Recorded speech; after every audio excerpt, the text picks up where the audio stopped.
77 WABC invites you to a family fun day and softball showdown on July 20th with net proceeds benefiting Shriners Children's. John Sterling will call the game as the FDNY takes on the NYPD with special guests Dwight Gooden, Art Shamsky, 77 WABC hosts including Sid Rosenberg, Anthony Cumia, Lionel, Dominic Carter, and many more. For more info and to buy tickets, go to ShrinersChildren'sChampions.org. That's ShrinersChildren'sChampions.org. It's the 77 WABC News Hour. Talking the news with Noam Laden. All the news you need to know with Joe Nolan, traffic, Justin Ellick, sports. And now, Talking the news with Noam on 77 WABC. Yes, that's me. Good morning. It is Thursday, July 3rd. Your forecast from the 77 WABC Weather Center. Sunshine this morning. Could see some thunderstorms this afternoon. Warm, high 91. Tonight and overnight, we could see a stray shower, low 69. And then 4th of July, it's going to be a beauty. Sunshine, high 86. If you're walking out the door with us right now, 71 and clear in Hempstead out on Long Island, 70 and clear in Jackson over in New Jersey, and 71 and clear right outside our Midtown studios. The top 5 at 5. A plane full of New Jersey skydivers crashes before they can jump out. Pressure grows on one candidate to get out of the race for mayor. There's a clear front runner in the race for governor in New Jersey.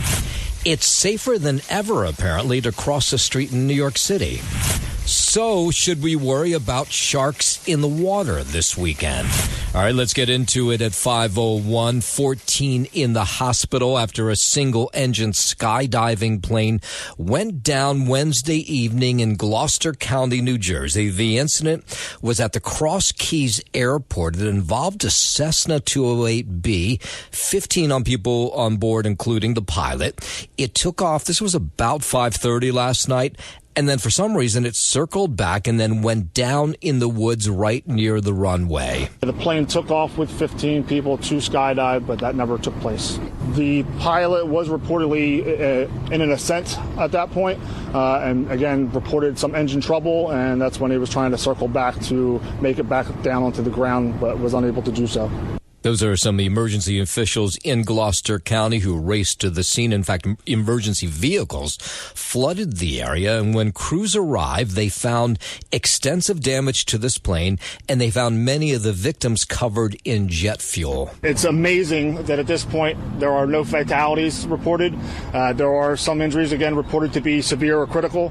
Again, people received tremendous medical evaluation and treatment on scene. Yeah, so 14 in all, including the pilot, hospitalized for various injuries. 3 people airlifted from the scene were reported to be in critical condition. The exact cause of the crash, it's under investigation. This woman actually lives near this landing strip, and she says the planes fly, the skydiving ones, pretty low. Well, these skydivers fly right over my son's house. He sees the planes, they're like literally could touch his roof. And I know people that do skydive here, and I know of a couple of people that have actually landed on the movie theater. So as of last night, we were not unable to get updated numbers. There were 4 or 5 people in critical condition. Of course, as those numbers, more information comes about this crash comes into us, we'll pass them on to you, but so far they do not know what happened. 5:03, security going to be ramped up big time here in the city ahead of the Macy's 4th of July fireworks show, which is returning to the East River. Police Commissioner Jessica Tisch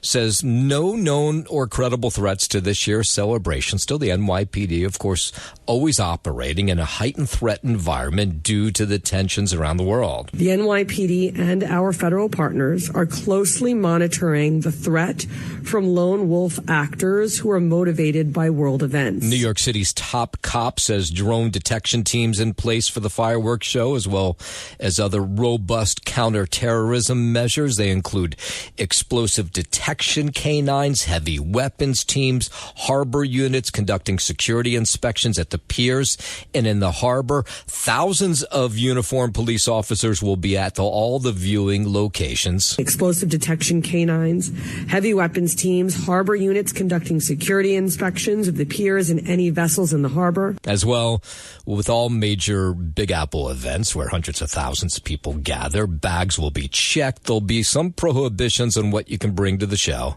That includes large backpacks, coolers, alcohol, umbrellas, lawn chairs or blankets, drones, any item that could obstruct others' view or pose a safety risk. And she wants you just to have a good time. Of course, if you see something, the big idea is to say something. You will see thousands of our uniformed officers out in full force.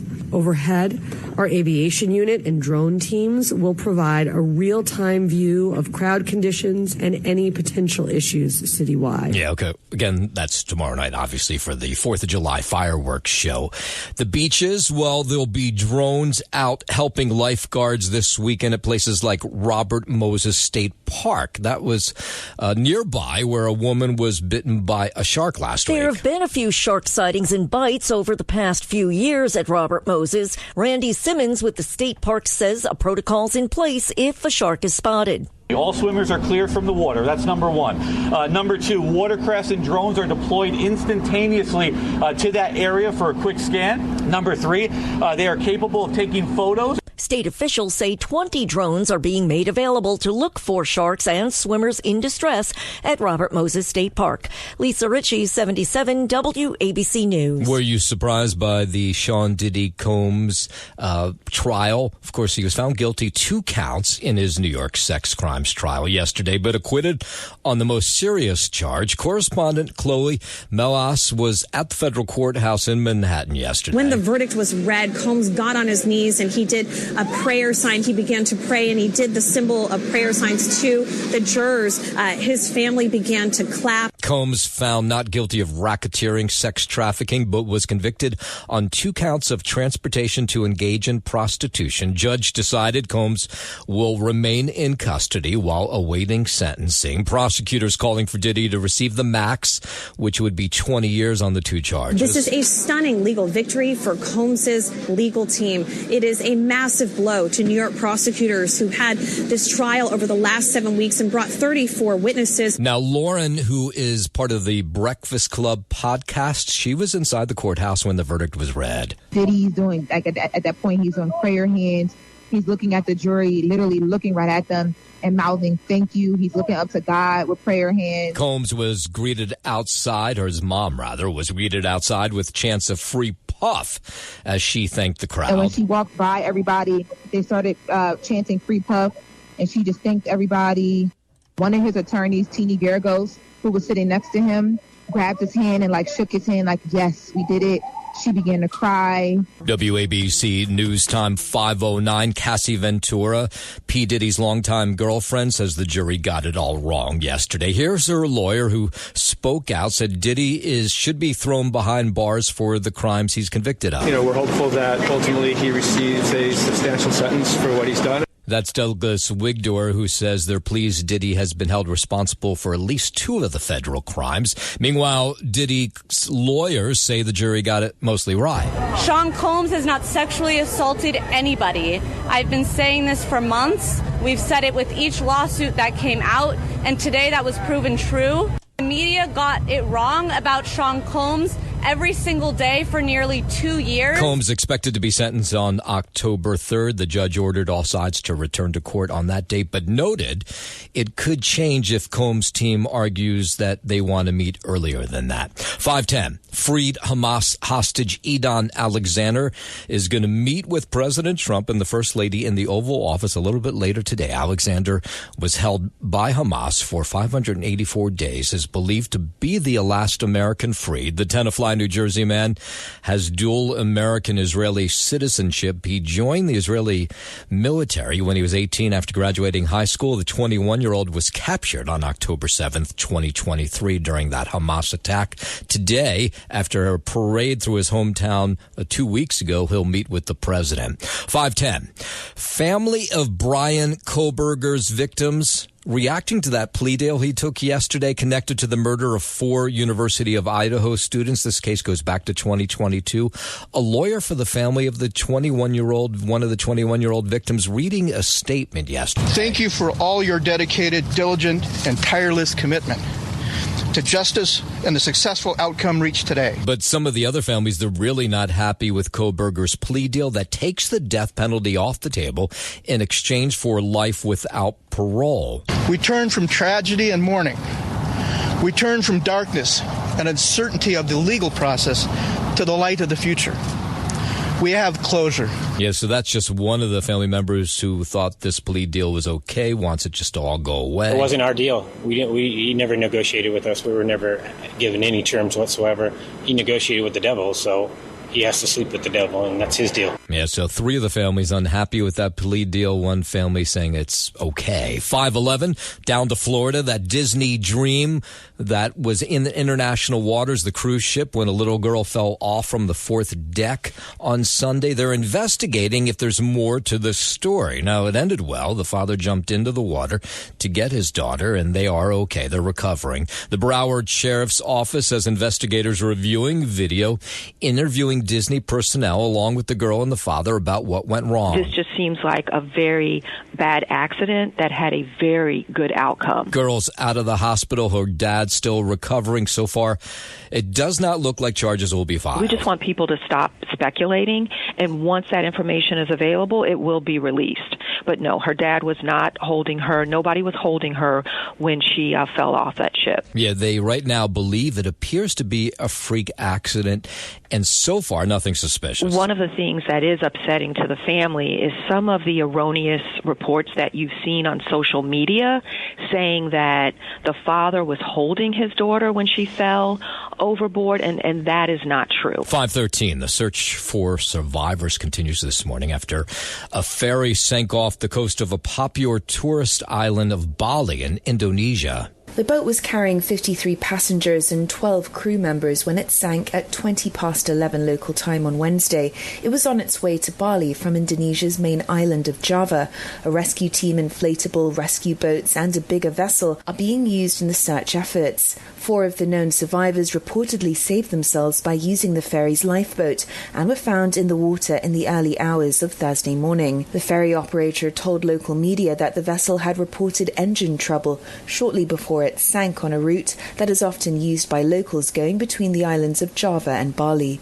Laura Westbrook, Hong Kong. 5:13, let's go down to Washington. The House voting 219 to 213 early this morning after hours of delay to advance President Trump's big, beautiful bill for debate before a final vote. So this is all procedural stuff that makes your eyes glaze over. But what it means is there'll be a final vote on the bill, likely at 8:30 this morning. Now, overnight, they had to twist the arms of some Republicans who say that the bill is too bloated or they wanted something. Here was House Speaker Mike Johnson. I've spoken to all of them, and well, at 3 of the 4. I'm trying to find the 4th one.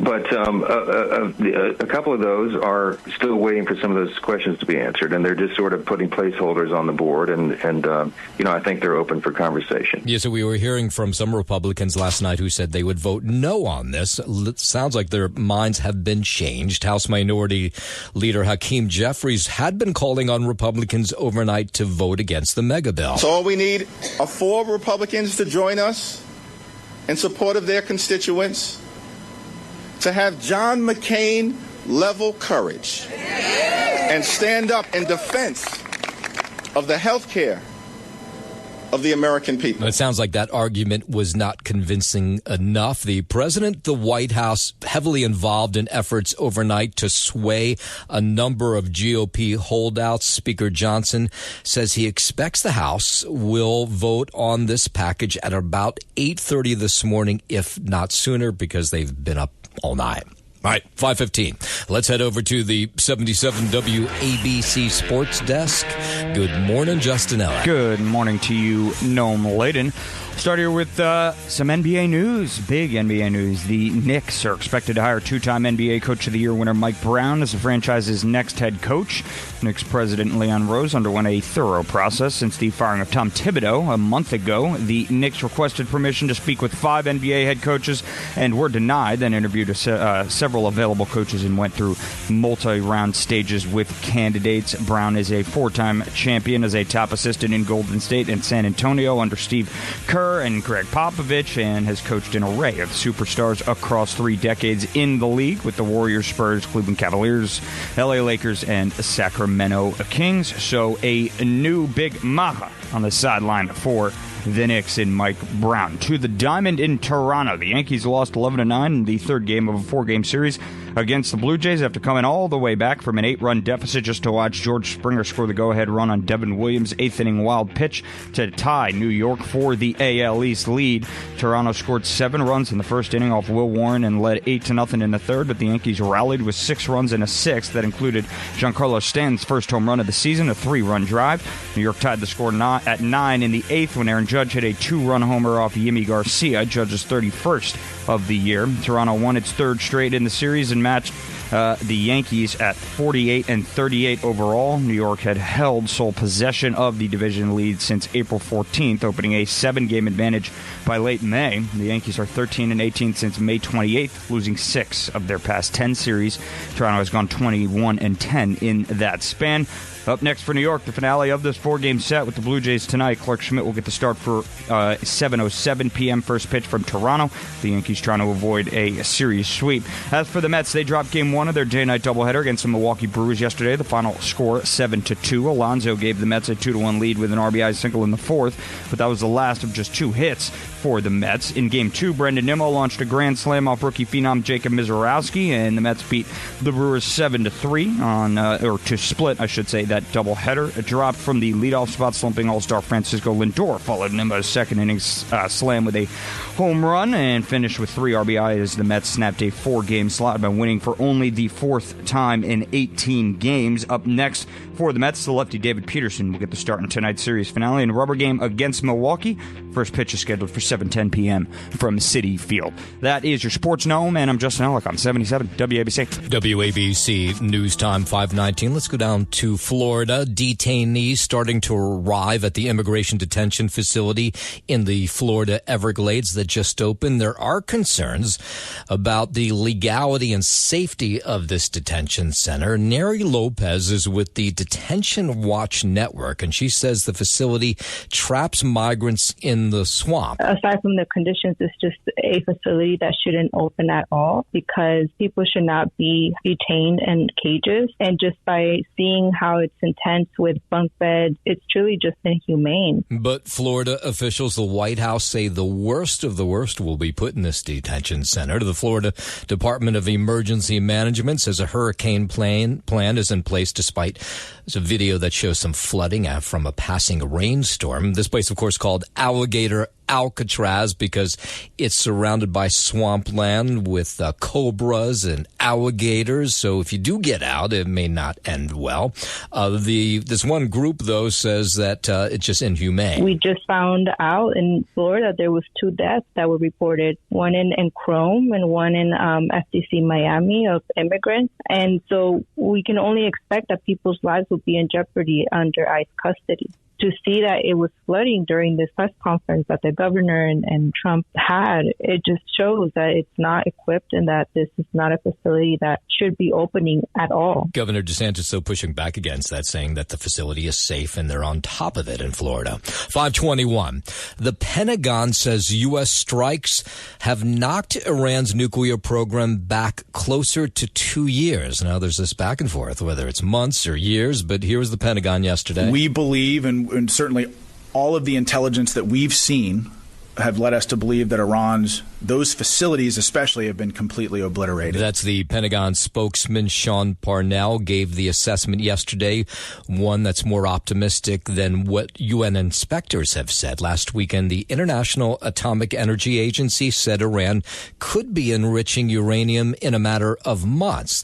U.S. military has said those 3 key nuclear sites were damaged by more than a dozen bunker buster bombs that set them back years. I think we're thinking probably closer to 2 years, like degraded their program by 2 years. Well, I'm not going to comment on anything with the IAEA and Iran, but our assessment of Iran's nuclear program remains unchanged. Yeah, that back and forth continues. Out to California at 522. Interesting new law requires California bars and nightclubs to offer lids that go on top of customers' drinks.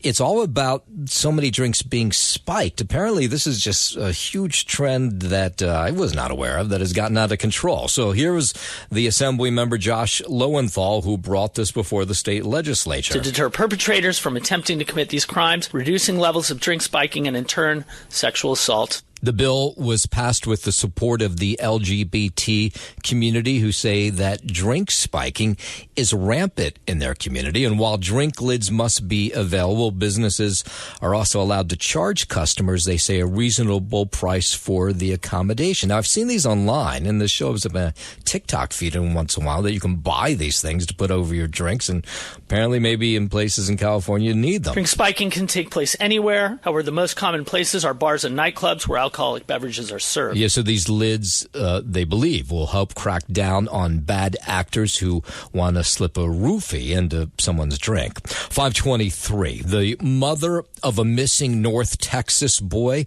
now on the FBI's 10 most wanted fugitives list. Held a news conference yesterday where they announced the move that they're looking for Cindy Rodriguez Singh, who faces a charge of capital murder. No matter where somebody runs, we will not stop pursuing justice. Singh faces that capital murder charge in the disappearance of her child, Noel, who is presumed dead, although his body has not been found. The 6-year-old with special needs was last seen at the family's home in late 2022. When investigators interviewed Singh in 2023, she claimed the boy was with her biological father in Mexico. That was a lie.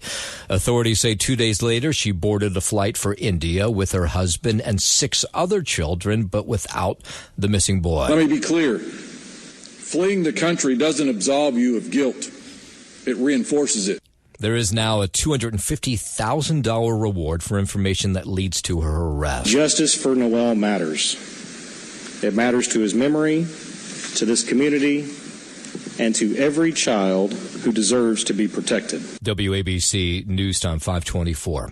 Microsoft announcing yesterday that it's going to lay off thousands of employees in its latest round of cuts. The move is expected to impact less than 4% of its global workforce across different teams. The software company has held several rounds of layoffs already this year, including in May when it announced layoffs of around 6,000 workers. Microsoft reportedly is looking to reduce the layers of managers that stand between individual contributors and top executives. I'm Brian Shook. Over at Ford, they're recalling hundreds of thousands of vehicles now. According to the automaker, the recall impacts more than 200,000 vehicles, and it was issued due to a software defect that can cause the rear-view cameras to fail. Vehicle models including Ford's F-150, Bronco, and Mustang, as well as Lincoln Aviators, Navigators, and Continentals are under the recall. Dealerships are expected to update the camera software free of charge, and owner notification letters are expected to be mailed by July 28th. I'm Chris Coraggio. No matter where you live, there's always going to be some sort of fireworks show in your neighborhood. It might just be your neighbor's, not the official one. But of course, it's pets don't tend to like fireworks. I know my dog hates them. So there's all these ideas of what you can do to help your dog get through what will be a long night of explosions in the neighborhood. Here's Cherry Watcher. She's with the Humane Society. Some dogs get really scared. They might try and hide under the bed or go into the closet let them. Don't drag them out from under the bed. Let them just rest. Yes, so one of the thoughts is don't bring them to a fireworks show. I would think that'd be obvious. She's also warning about not having them near your barbecue because there's all kinds of stuff that can get them sick. Do people not know this? I guess they don't. But chocolate, onions, grapes, raisins, fried foods, avocados, all that stuff's bad for your dog, so keep it away. Keep your pet inside. If you're going to go to a fireworks display, do not take your dog with you. While you might think they're going to enjoy it, no, they're not, especially if it's a new pet and you've never experienced fireworks with your pet. The safest place for your pet is inside your home, in a secure room. What you might want to do is some distractions by playing some soothing music or turn on the television for some white noise to help drown out the fireworks sounds. Fortunately for my dog, none of that works. It just ends up being a long night for her. It's kind of sad. 527, traffic, transit on the 7s. Here's Joan Owen. Over the years, my Goldens were like that, but this Labradoodle that we had, as she got older, she didn't like the fireworks. And she would hide literally underneath the bed. And there's nothing you can do to comfort them. Nothing. Mine will just bark and she'll cry, and she never cries. But when she hears those fireworks. Yeah, that's what happens. It's really something. It's the 77 WABC News Hour. Talking the news with Noam Laden. All the news you need to know with Joe Nolan, traffic, Justin Ellick, sports. And now, Talking the news with Noam. On 77 WABC. Yes, that's me. It's 5:36. Good morning. It is Thursday, July 3rd. Your forecast from the 77 WABC Weather Center. Sunshine this morning. Thunderstorms likely this afternoon. Warmer than it's been, high 91. Tonight and overnight, we could see a stray shower, low 69. And then 4th of July, Friday, it's going to be nice, beautiful. Sunshine, high 86. If you are walking out the door with us right now, so happy you are. 71 and clear in Hempstead out on Long Island. 70 and clear in Jackson over in New Jersey. And it's 71 and a few clouds right outside our Midtown studios. WABC News Time 5:30 overnight, we are watching the rescue operation of this skydiving plane that went down in Gloucester County, New Jersey. It was an evening jump for 14 people on board who were going to do some skydiving. The plane took off. This was from Cross Keys Airport in Gloucester County, New Jersey, about 5:30 last night. And then some eyewitnesses say it looked like it circled back and then it went down in the woods. The plane took off with 15 people to skydive, but that never took place. The pilot was reportedly in an ascent at that point, and again reported some engine trouble, and that's when he was trying to circle back to make it back down onto the ground, but was unable to do so. That's one of the members of the emergency crews that just flooded the scene. When they arrived, they found the plane was in pretty bad shape. The victims, they were all covered in jet fuel, but they were alive. It's amazing that at this point there are no fatalities reported. There are some injuries, again, reported to be severe or critical. Again, people received tremendous medical evaluation and treatment on scene. Now, we tried to get an update this morning, unable to do so, but as of last night, 3 people had been airlifted from the scene and were reported to be in critical condition. Now, this is an area where these flights take off every once in a while. A lot of them are skydiving flights. It's a popular place to jump from. Here's a neighbor. Well, these skydivers fly right over my son's house. He sees the planes. They're literally could touch his roof. And I know people that do skydive here, and I know of a couple of people that have actually landed on the movie theater. Yeah, so of course there's more details about this plane crash. They don't know what happened. Come into us. We'll pass them on to you.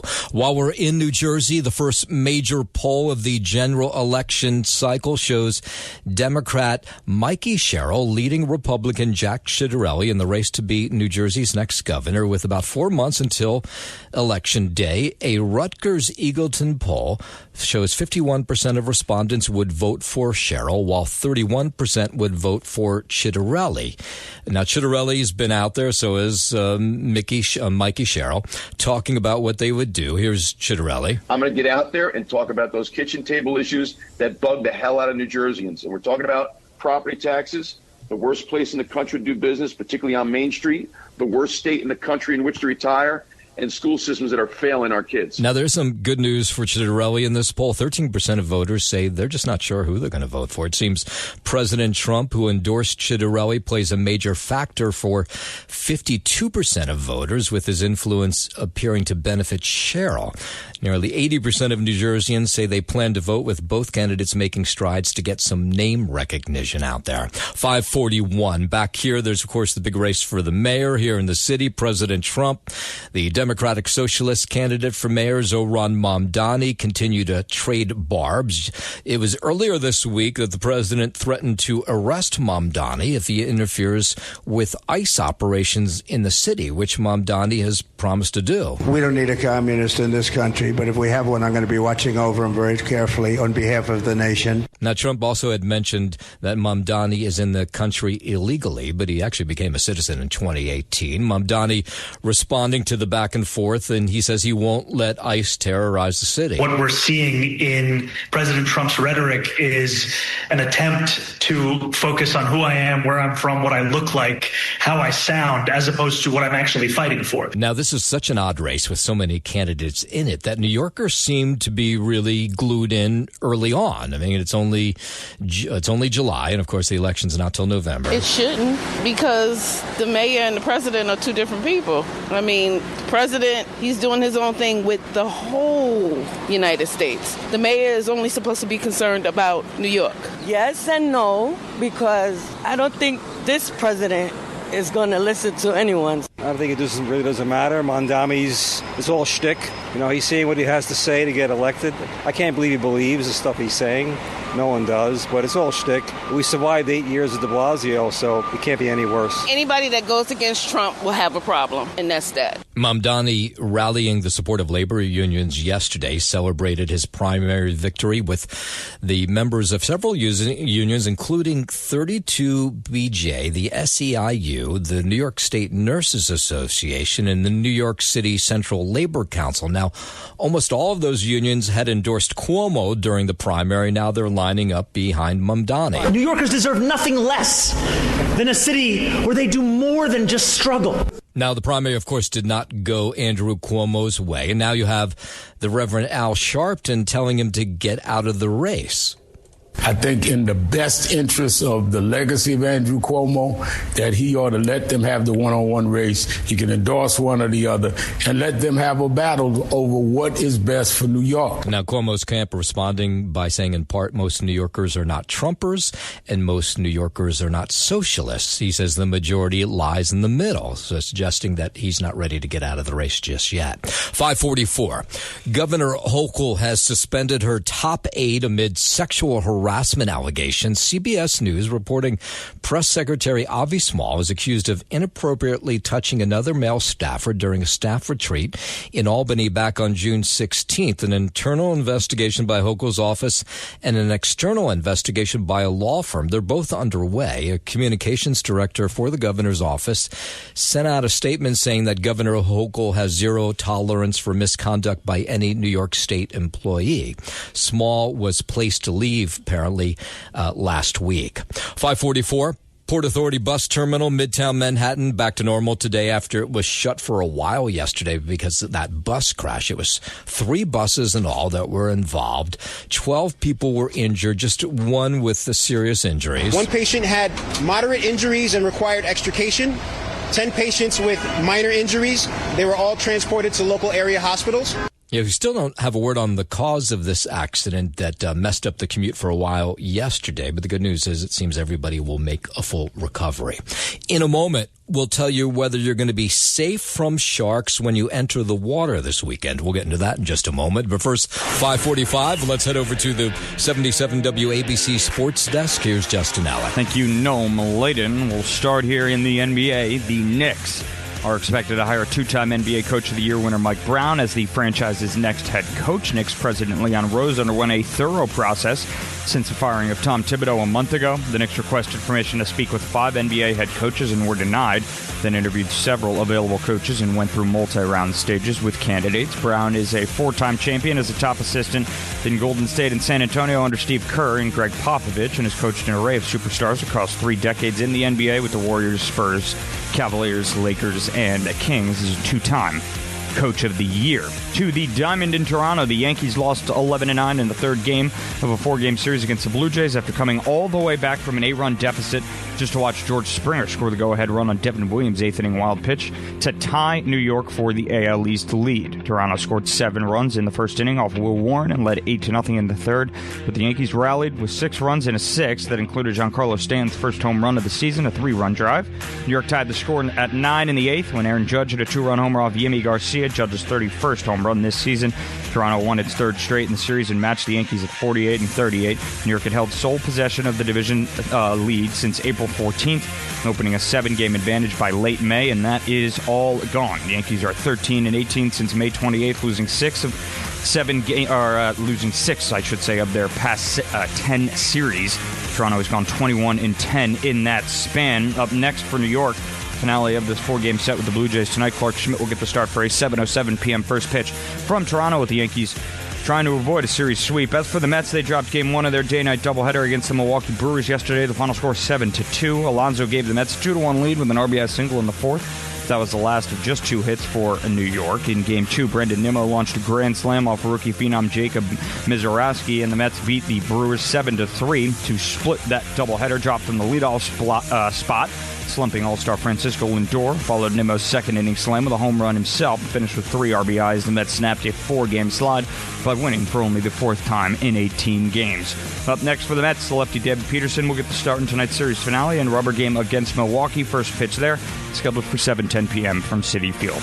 That is your Sports Gnome, and I'm Justin Ellick on 77 WABC. WABC News Time 5:49. New York City traffic-related deaths apparently way down, now at historic lows. The DOT Commissioner, Ydanis Rodriguez, says stats show fatalities down 32% in the first 6 months of the year compared to the same time frame last year, and that ties it with 2018 for the lowest ever on record, dating back more than a century. This is despite there being more cars on our streets than ever before. This is despite cars being bigger and heavier and deadly than ever before. There were 87 traffic fatalities first half of this year. That's tied with 2018 for the fewest ever. We have made powerful choices to design our street for safety, to hold people accountable when they break traffic laws. And DOT officials credit redesigns of intersections, more pedestrian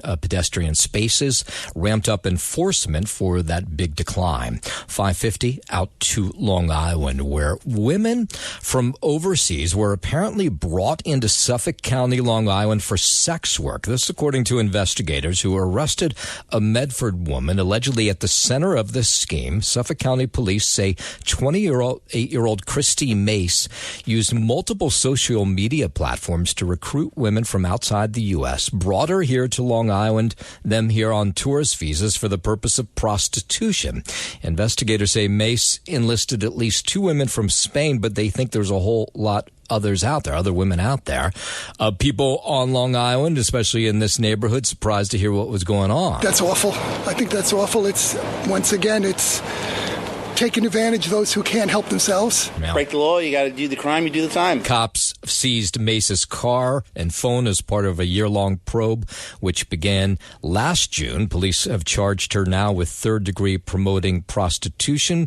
They are asking any other victims of Mace to come forward because they believe there are others.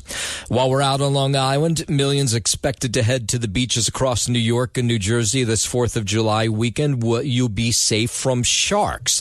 Last week, of course, that woman we were telling you about, likely bitten by a shark at Jones Beach. There will be more drones plus lifeguards on lookout on Long Island all weekend long. Still, with this incident and the 50th anniversary of Jaws, sharks are on beach goers' minds. And are they a big problem? That's a good question. Well, this one teen surfer, you might remember this kid. He was 18 years old when he was chomped on by a shark off Fire Island. And he says, it was one of the more frightening things that ever happened to him. It was terrifying. It was like a primal fear I can't even describe. Out of nowhere, I just got bit in my my right leg. I freaked out. I started kicking, and then it just let go after a few seconds. You knew it was a shark? I knew right away. Yeah, so he says he's no longer frightened because he's been convinced by people who know a lot more than him that the chances of it ever happening again are about 1 billion to 1. So he's back out surfing. And Joe Yayolo, who's the curator and founder of the Long Island Aquarium, says humans are never really on the menu for sharks, and that's why you don't see that many attacks. Like if we were, the sharks would be lining up off of Jones Beach and Robert Moses and just waiting for these millions of people to go in the water. So any incident that usually happens is an inquisitive incident. A shark doesn't have hands to feel with, so they're going to mouth something. They get a lot of tactile information by mouthing something. Yeah, so he's saying don't be worried. The most recent stats from 2024 suggest that these attacks are pretty rare. There were just 28 shark bites, 1 fatality in the entire United States last year. 5:54.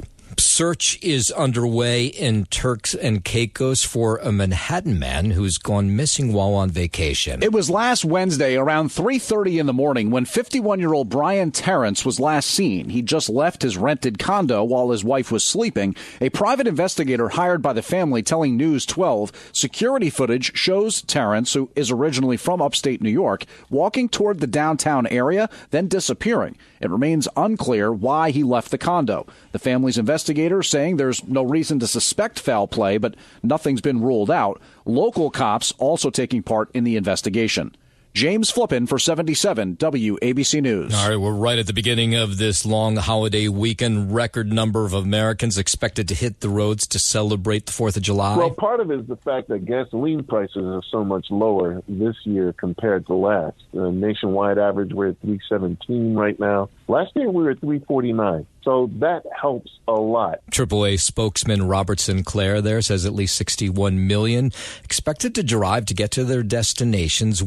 Yesterday was projected to be the worst travel day of the holiday stretch. He says tomorrow morning is the best time to leave if you want the least amount of traffic. Flat tires, dead batteries, and people locking themselves out of their vehicles are the worst problems. So, number one, take care of those things before you hit the road. Of course, he wants you to, call AAA. There's a little advertisement there if you do go down. The Macy's Fireworks Extravaganza is on the East River this year. The 25-minute show will feature 80,000 fireworks, draw crowds from all over the world. The barges being loaded with fireworks over the last couple days. Here's the executive producer of the Macy's Fireworks. His name is Will Koss. We have a lot of brand new shells, a lot of new technology, so we look forward to surprising, delighting, creating spectacle, and just lighting up the sky with beautiful art for that 25 minutes. So what he's telling us is 50,000 fireworks will launch from barges that stretch about a mile along the East River. Another 30,000 will fly right from the Brooklyn Bridge. That's the added bonus this year. It bursts first with this blue color, and that blue disappears, and then these interlocking rings show up, and then all of a sudden the blue comes back again. So that's about 4 different things that happen within this one shell. Yeah, it sounds like kind of cool. It's not just the fireworks coming from the bridge. There'll be this projection mapping onto the Brooklyn Bridge to highlight the beautiful structure. The East and West Tower will have a variety of animations that'll complement the score and complement the colors in the sky. A first of its kind, never have been done before. And James Flippin tells us there'll be a number of fireworks displays throughout New Jersey tomorrow. There will be a fireworks show at Gardner Field in Denville, at Veterans Field in Hanover, and along the Promenade in Long Beach. Down South Jersey, fireworks going to go off at Recreation Field in Stone Harbor, and on the beach in Ocean City in Wildwood, and by Tropicana, Atlantic City, as well as along the Camden waterfront. There will also be fireworks and a number of other events on July 3rd and through the holiday weekend. James Flippin for 77 WABC News. Thanks for listening to the News Hour with Noam Laden. You can hear the News Hour with Noam Laden weekday mornings at 5 on 77 WABC. If you like the podcast, share it with your friends and listen anytime at WABCRadio.com and download the WABC Radio app. Hit that subscribe button on all major podcast platforms. Plus, follow WABC on social on Instagram, TikTok, Facebook, and X. See you next time for a new episode, so you never have to wonder. What the heck is going on here? 77 WABC invites you to a family fun day and softball showdown on July 20th with net proceeds benefiting Shriners Children's. John Sterling will call the game as the FDNY takes on the NYPD with special guests Dwight Gooden, Art Shamsky, 77 WABC hosts, including Sid Rosenberg, Anthony Cumia, Lionel, Dominic Carter, and many more. For more info and to buy tickets, go to ShrinersChildren'sChampions.org. That's ShrinersChildren'sChampions.org.